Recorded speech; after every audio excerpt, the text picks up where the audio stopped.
धान की खेती का समय था। स्वामीनाथ रोज की तरह खेतों में पानी देने के लिए जा रहा था, लेकिन कुछ जरूरी काम की वजह से उसे शहर जाना पड़ा, जिस वजह से वो दिन में खेतों में पानी नहीं डाल सका। शाम को घर लौटकर स्वामीनाथ ने भोजन किया और रात में ही खेत में पानी देने के लिए चला गया। उसने अपनी ट्यूबवेल चालू की और खेतों में पानी सींचने लगा, लेकिन कुछ ही देर में लाइट चली गई, जिसकी वजह से ट्यूबवेल रुक गई और खेतों में पानी नहीं पहुंच सका। स्वामीनाथ ने सोचा कि कुछ देर में लाइट आ जाएगी। ये सोचकर वो वहीं रुक गया, लेकिन 1-2 घंटे बीत जाने के बावजूद भी लाइट न आने पर स्वामीनाथ को लगा कि अब तो लाइट नहीं आने वाली। लिहाजन वो ट्यूबवेल के पास ही खाट बिछाकर लेट गया, क्योंकि लाइट जब भी आए वो खेतों में पानी डालकर ही घर जाना चाहता था। लेटे लेटे कब स्वामीनाथ को नींद आ गई उसे भी ये पता ही नहीं चला। कुछ देर में ट्यूबवेल चालू होने की आवाज़ से अचानक झटके से स्वामीनाथ उठा। उसने देखा तो ट्यूबवेल चालू थी।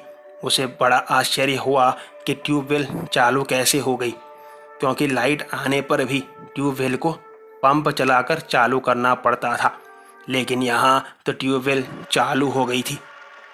खैर, उसने ज़्यादा ना सोचते हुए सिंचाई के लिए खेत में चला गया, जहाँ उसे एक औरत कुछ दूरी पर उकड़ू बैठे हुए दिखाई दी। स्वामीनाथ ने घड़ी देखी तो रात के 2:30 बज रहे थे। रात को 2:30 बजे ये कौन खेत में बैठा है? कौन हो? ओ माई, कौन हो? और मेरे खेत में क्या कर रही हो इस वक्त? इतना पूछते ही जो हुआ उससे स्वामीनाथ का कलेजा मुंह को आ गया और वो चिल्लाकर नीचे गिर पड़ा।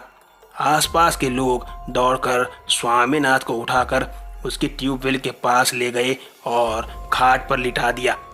उन लोगों ने भी उस औरत को वहां से जाते हुए तो देखा ही था। होश में आने पर डरा हुआ स्वामीनाथ कहने लगा कि मैंने जैसे ही उस बूढ़ी औरत को आवाज़ लगाई, उसने अपना पूरा सर उल्टा घुमाकर मेरी तरफ देखा, जिसकी आंखें ही नहीं थी और मुंह के दांत एकदम लाल लाल थे। ये देखकर मैं बहुत ज़्यादा डर गया, जिसकी वजह से मैं वहीं गिर पड़ा।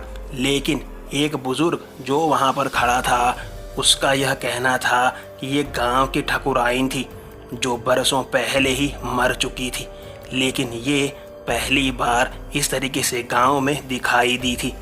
उस दिन से करीब 2 साल तक गांव का कोई भी आदमी रात को खेत में पानी देने नहीं जाता था। आज की कहानी में बस इतना ही। अगर कहानी पसंद आई हो तो लाइक, शेयर और चैनल पर नए हो तो सब्सक्राइब ज़रूर कर लेना।